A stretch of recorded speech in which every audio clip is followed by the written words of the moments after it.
El precio es uno de los elementos más importantes que cualquier negocio tiene, y principalmente porque es el que determina todo tu ingreso. Es justamente esa variable clave que depende cómo la puedas manejar y qué tanto la aproveches con distintas estrategias, vas a poder realmente maximizar tus utilidades por cada venta que hagas. Y por eso es importantísimo comprender cómo establecer correctamente el precio y qué estrategias podemos utilizar para no solamente poder, apoyarnos en el valor como tal de nuestro producto, sino también en cómo lo percibe aún más el cliente. Porque tu precio está definido o vive dentro de dos líneas. La línea del valor, que sería la línea superior, justamente lo más que está dispuesto a pagar el cliente por tu producto, y también tiene una línea inferior, o sea, lo mínimo que puedes cobrar para poder cubrir tu coste. Y por eso en el día de hoy te voy a enseñar entonces las principales estrategias que puedes aplicar, ya sea para establecer tu precio o para, a partir de tu precio, realmente capturar la mayor cantidad de valor posible dentro de estas dos líneas, e incluso cómo elevar esa línea para poder capturar más valor a través de tu precio. Y pues bienvenidos a Educa tu Empresa, mi nombre es Juan Pablo Velázquez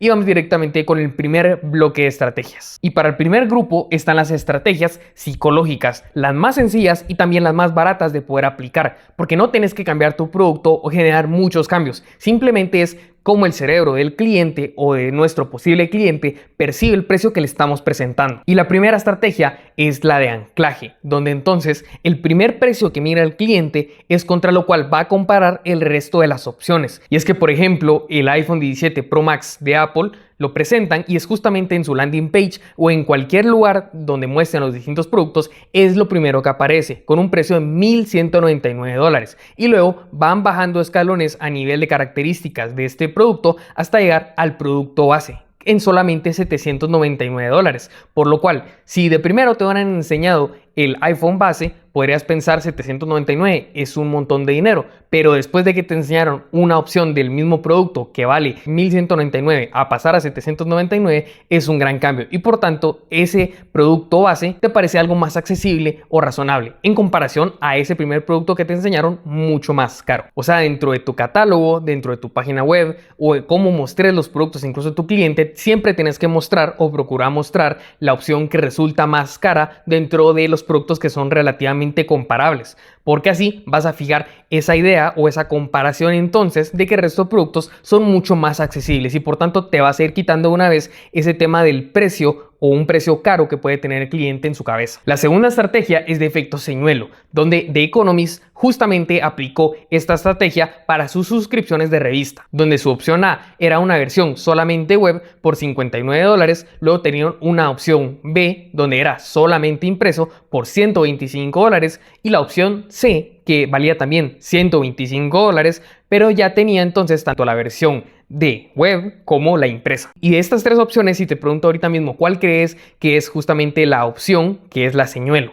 en este caso es la opción B. Y es que está hecha o está metida ahí esa opción justamente como porque no hace mucho sentido entonces, si puedes tener por el mismo precio la versión impresa y también web, comprar la que es solamente la impresa. Y por tanto también de alguna manera lo que hace es descartar la opción A, que es la que genera un menor ticket. Y por tanto orienta más a llevar a comprar esa opción que es más cara y que obviamente para ellos no representa un coste marginal superior o mucho más porque solamente se agrega la versión web. Y es que incluso el profesor Dan Ariely hizo un experimento con estas suscripciones y con estos datos específicamente. Lo probó con 100 personas y llegó a la conclusión justamente de que al implementar la opción de señuelo, entonces 84 personas eligieron la opción C y solamente 16 la opción A. Y en ese caso ninguno eligió la opción B. Es un señuelo que despista, pero que no está diseñado para que alguien lo compre. Y cuando entonces también probaron hacerlo, pero sin tener el señuelo, el resultado cambió bastante, porque solamente 32 personas eligieron la opción C y 68 personas ahora eligieron entonces la opción A, la que era de menor ticket, y por tanto el ingreso total se redujo un montón. La tercera estrategia es la de framing, donde en este caso, de hecho, el precio no hay que modificarlo, no hay que meter un producto diferente a diferencia de las dos anteriores, sino que simplemente vamos a estructurar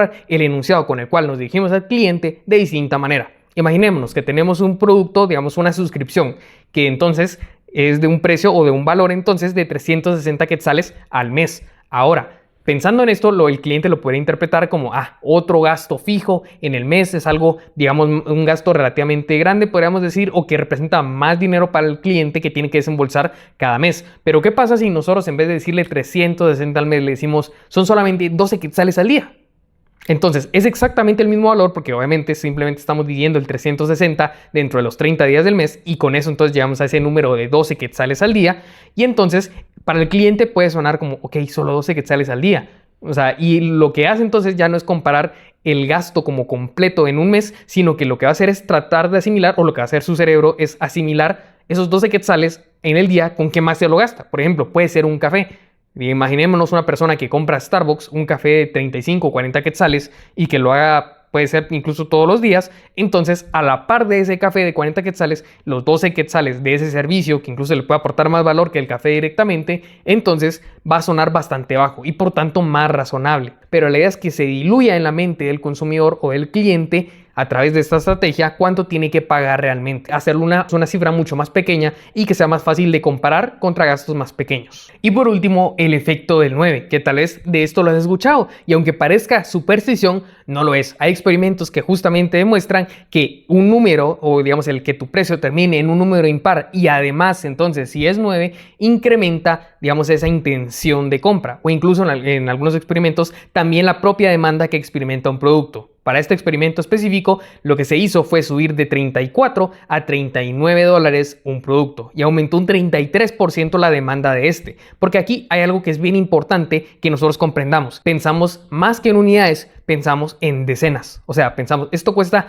30 y algo o cuesta 40 y algo? Entonces, si nosotros pensamos, por ejemplo, en ese mismo producto que puede valer 31, por poner un número, aunque valía 34, pero digamos que vale 31 o vale 39, sigue siendo un 30 y algo, no llega al 40. Y por lo tanto, entonces estamos más dispuestos todavía a comprar ese producto a que, por ejemplo, si pasara de 34 a 44, decimos, ok, o sea, ya simplemente con cómo nosotros decimos 30 y algo o 40 y algo,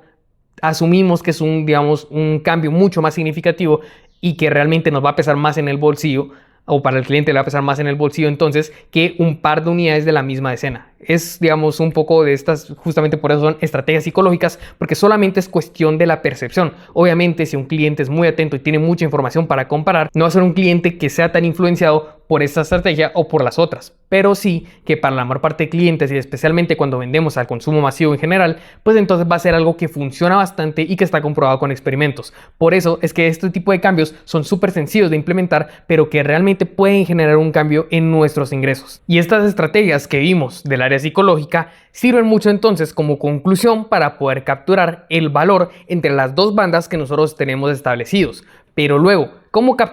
realmente cómo podemos llegar a capturar más por encima de esa banda o elevar esa banda superior que está determinada por el valor o lo que está dispuesto a pagar el cliente? Justamente para eso está este segundo bloque donde lo que vamos a hacer es subir el techo de lo que va a pagar el cliente por nuestra oferta, nuestro producto. La primera es el bundling o simplemente hacer combos. Esto es, digamos que la técnica más utilizada por los negocios de comida, porque de hecho es la más efectiva. Si no existieran los combos, seguramente compraríamos por aparte los distintos productos. O sea, compraríamos, por ejemplo, una hamburguesa y compraríamos una bebida. Algunos comprarían las papas y otros no, pero lo que hace el combo es obligarte a comprar ese tercer producto porque a nivel de precio parece que es mejor opción, probablemente porque es un poco más reducido comprar el combo que comprar cada cosa por aparte. Pero justamente obliga de alguna manera a incluso a los clientes que no pensaban comprar las papas a entonces comprar ese producto extra. ¿Por qué? Por el incentivo de comprar entonces ese producto principal y porque parece un buen negocio para el cliente. Por eso es que muchas veces negocios como por ejemplo incluso Burger King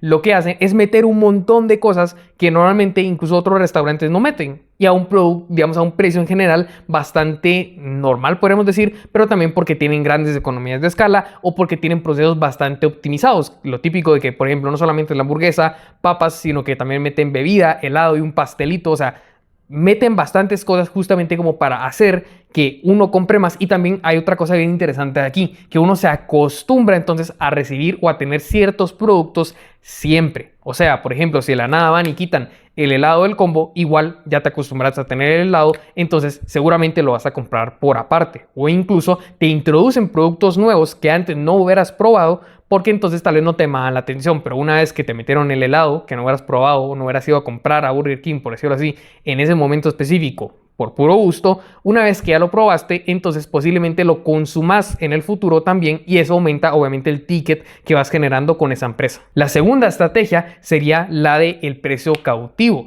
o la de poder vender un producto muy accesible, casi que prácticamente a costo vendérselo al cliente, pero porque luego con ese producto, digamos, base o de entrada, te vas a asegurar la recurrencia entonces del cliente, como hacen Nescafé o como por ejemplo hacen las rasuradoras Gillette, que te venden un producto que es base, ya sea la máquina de café o la rasuradora con las láminas entonces intercambiables a un precio súper accesible. Entonces luego se aseguran entonces ese ingreso recurrente, ya sea de las laminillas de la rasuradora o las cápsulas de cafés, que normalmente suelen ser productos mucho más caros para lo que realmente deberían de ser. Pero una vez que ya incurriste en ese coste hundido, digamos, de comprar el producto base, vas a seguirlo utilizando y te miras todavía incluso más obligado a comprar ese producto a largo plazo. La tercera estrategia es la de freemium. Por ejemplo, las aplicaciones o productos digitales utilizan mucho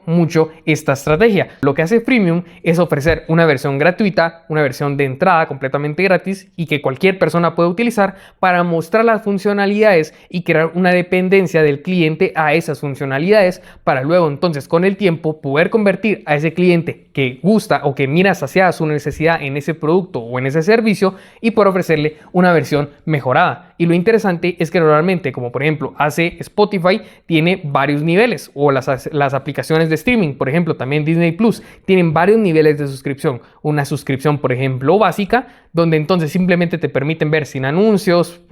o acceder en general a un catálogo estándar, y luego te van ofreciendo una opción premium, una opción pro, una pro plus, y así te van justamente metiendo más características que muchas veces para ellos no significan un coste incremental muy superior. Y aquí es donde muchas veces también puedes entonces empezar a implementar, por ejemplo, otras estrategias. Imagínate que tenés una versión gratuita, luego una versión premium, luego una versión pro y una pro plus. Dentro de esas versiones puedes incluso integrar una versión señuelo, una que entonces te permita modelar realmente el comportamiento del cliente. Y por último, la estrategia de un precio recurrente. Justamente se complementa bastante con esta freemium, porque lo que hace es crear, como digo, esa dependencia de las funcionalidades que da tu producto o servicio en el cliente, y que poco a poco entonces nosotros también tenemos que tomar en cuenta aquí que el ingreso recurrente es el mejor ingreso que puede tener un negocio, ya sea de producto, sea de servicio, porque entonces nos da previsibilidad sobre todo el dinero que va a entrar poco a poco y en qué momento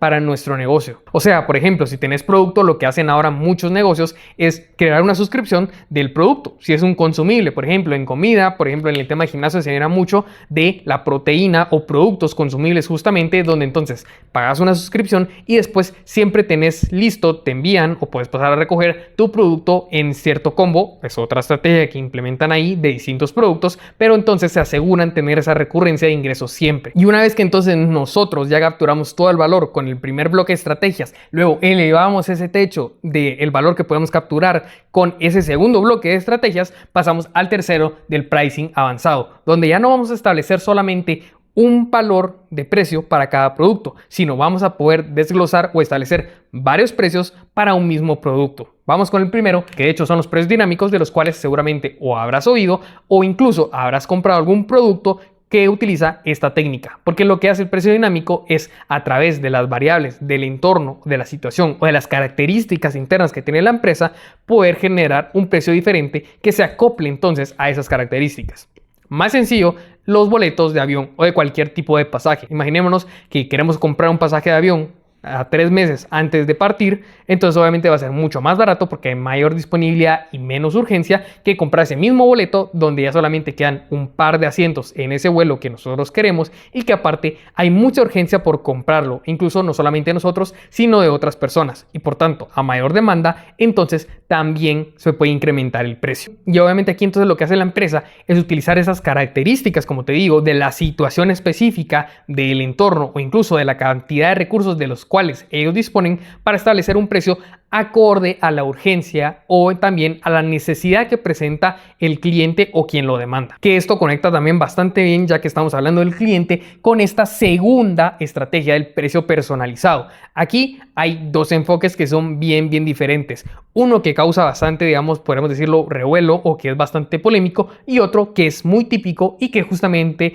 entra dentro de esta misma digamos, definición. El personalizado, lo primero que te digo que es un poco más polémico, es cuando empresas, por ejemplo, utilizan la información de sus clientes, como por ejemplo poder adquisitivo, toda la información personal y la información que pueden encontrar incluso en los propios navegadores, para entonces establecer un precio diferente para cada cliente. Si un cliente tiene mucho más poder adquisitivo, le cobran muchísimo más o le ponen un precio mucho más alto, a diferencia de clientes que tal vez tienen un poder adquisitivo un poco más reducido, pero lo que hacen no es ponerle, digamos, un precio acorde, sino buscan maximizar o ponerle lo máximo que está dispuesto justamente a pagar el cliente, y de alguna manera no es que esté mal, pero muchas veces lo que se hace es abusar de la información que muchas veces el cliente nunca ha dado el consentimiento de utilizar, y más que aprovecharlo, se puede explotar de alguna manera. Y como digo, no es que esté mal, porque siempre buscamos maximizar el valor como empresa que nosotros cobramos al cliente, pero si todo ese precio que nosotros estamos, digamos, de alguna manera cobrando al cliente no está sustentado en valor, entonces lo que hace normalmente es causarnos un problema de reputación, porque estamos de alguna manera explotando esa característica. Y obviamente durante un tiempo nos puede servir, pero a largo plazo se puede convertir más en un problema de reputación. A diferencia de la segunda versión de este precio personalizado que te decía, es lo que normalmente hace una empresa de servicios. Busca entonces las características de un servicio o de un producto que necesita el cliente, lo adapta para entregar el mayor valor posible a ese cliente, y en base a eso pone un precio específico que no necesariamente va a ser el mismo que para otros. Pero como te digo, la clave está en sustentar ese precio personalizado en el valor que otorgamos al cliente, para que de verdad sea un intercambio beneficioso en dos vías, y que también entonces se va a unir a este cobro o a este precio por resultado, donde entonces nosotros vamos a, por ejemplo, lo que hacen muchas agencias de marketing, de decir yo te voy a generar con mi campaña cierta cantidad de prospectos, que también lo que hacen es traducirse entonces posteriormente, por ejemplo, en un aumento del 2% en ventas, y sobre ese 2% en ventas yo te voy a cobrar un porcentaje de un 15-20%. Y también aquí lo que estás haciendo es sustentar ese porcentaje en base a que le vas a generar resultados, que le estás asegurando, garantizando de alguna manera los resultados, y que si no generas resultados, pues tampoco vas a generar para ti un ingreso. Por eso es que tienes que entender que el precio no es un dato fijo, no es un número que no se cambia o que vas a revisar cada año, cada 2 años o cada 3 años, sino que realmente el precio se tiene que entender como un sistema. El precio es justamente eso, la convergencia de muchos datos de psicología, del cliente, de los proveedores, de tú como empresa, del valor. Eso es el precio. Y por tanto, siempre para llegar a tu punto de precio óptimo, tienes que tener claros todos los elementos que envuelven al precio y saber sobre todo cómo no solamente calcularlos correctamente a nivel matemático, sino que también se integren de manera correcta para que creen sinergias y le generen un beneficio tanto al cliente como a ti como empresa. Y por eso lo primero que tienes que hacer para poder aplicar estas estrategias es tener claro el coste de tu producto, luego también entender y realmente cuantificar cuánto está dispuesto a pagar el cliente por tu producto en base al valor que él percibe, y luego de eso vas a poder seleccionar una o más estrategias para entonces establecer correctamente tu precio, poder adaptarlo y siempre que esté en movimiento, porque recordá que es un sistema. De hecho, si quieres ver más videos desde cero de cómo establecer el coste hasta el precio con IVA, o las 5 claves, por ejemplo, de establecer correctamente un precio y que siempre se mantenga en ese punto óptimo a nivel un poco más operativo, pues justamente en el canal tengo más videos, o aquí te dejo el resto de videos para que los puedas ir a ver. Y pues mi nombre es Juan Pablo Velázquez, esto es Educa tu Empresa y nos vemos en el siguiente video.